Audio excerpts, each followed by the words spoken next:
നിങ്ങൾ കുടിച്ച വർഗീയ വിഷം നിങ്ങളുടെ കക്കൂസിൽ പോയി തുപ്പിയാൽ മതി അമ്മച്ചി. എത്ര ഹിന്ദു നമ്മൾക്കിടയിൽ നരകയാതന അനുഭവിക്കുന്നുണ്ട്, എത്ര പേർ ആത്മഹത്യ ചെയ്യുന്നുണ്ട്. എന്തുകൊണ്ട് ഇത്രയും വലിയ വലിയ ക്ഷേത്രങ്ങളിലുള്ള പണങ്ങളിൽ നിന്ന് നിങ്ങൾ അപ്പുറത്തെടുത്ത് കൊണ്ടുപോകുന്നു, ഇപ്പുറത്തെടുത്ത് കൊണ്ടുപോകുന്നു? അമ്പലങ്ങളിൽ എന്തിനാണ് അമ്മച്ചി പണം കൊടുക്കുന്നത്? ദൈവങ്ങൾക്ക് എന്തിനാണ് പണം? ദിവസവും അമ്പലത്തിൽ പോയി തൊഴുതത് കൊണ്ടോ ഭീമമായ തുക അമ്പലത്തിന് സംഭാവന കൊടുത്തത് കൊണ്ടോ ഒരിക്കലും നിങ്ങൾക്ക് ദൈവത്തിൻ്റെ പ്രീതി ലഭിക്കുന്നില്ല. മറിച്ച് ദൈവത്തിൻ്റെ ശാപമാണ് നിങ്ങൾ വാങ്ങിക്കൂട്ടുന്നത്. നിങ്ങൾക്ക് ദൈവത്തിൻ്റെ അനുഗ്രഹമാണോ, ദൈവ കടാക്ഷമാണോ എങ്കിൽ നിങ്ങൾ ചെല്ലുക.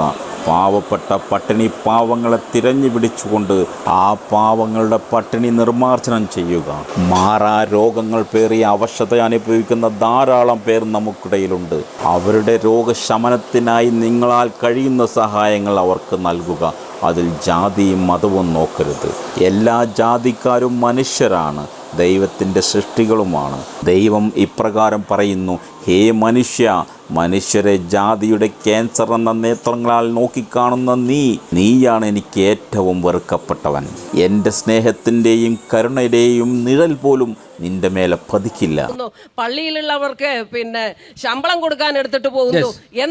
ഈ അമ്മച്ചി പറയുന്ന വാക്കുകൾ തികച്ചും അസംബന്ധമാണ്. ക്ഷേത്രത്തിൽ നിന്നോ ഗവൺമെൻറ്റിൽ നിന്നോ ഒരു രൂപ പോലും ഒരു പള്ളിയും സ്വീകരിക്കുന്നില്ല എന്നുള്ള സത്യം നിങ്ങൾ മനസ്സിലാക്കുക. ഒരു പള്ളിക്കും അതിൻ്റെ ആവശ്യവുമില്ല.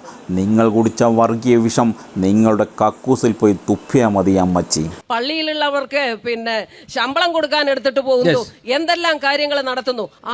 ജരാനരകൾ ബാധിച്ച് കാലൻ്റെ വിളിയും കാത്തിരിക്കുന്ന ഈ തള്ളയുടെ മനസ്സിലെ വർഗീയത ഇനിയും അവസാനിക്കുന്നില്ല. അമ്മച്ചി, നിങ്ങളൊന്ന് മനസ്സിലാക്കണം. അമ്പലത്തിൽ നിന്നോ ഗവൺമെൻറ്റിൽ നിന്നോ അല്ല പള്ളിയിലെ ഉസ്താദുമാർക്ക് ശമ്പളം കൊടുക്കുന്നത്. ഇതുപോലെ വർഗീയ വിഷം പേറി നടക്കുന്നവരെ നിങ്ങൾ മനസ്സിലാക്കുക. പള്ളിയിലെ ഉസ്താദുമാർക്ക് ശമ്പളം കൊടുക്കുന്നത് എവിടെ നിന്നാണെന്നറിയുമോ നിങ്ങൾക്ക്? ഒരു പള്ളി നിർമ്മിച്ചു കഴിഞ്ഞാൽ ആ പള്ളിയിൽ നിന്നും അംഗത്വം എടുക്കുന്ന ജനങ്ങളിൽ നിന്ന് പിരിച്ചെടുക്കുന്ന കാശാണ്.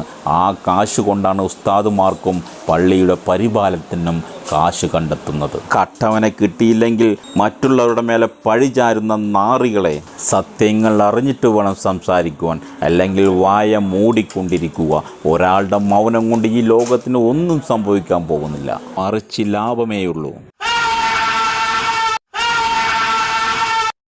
Like, comment, share, following, subscribe.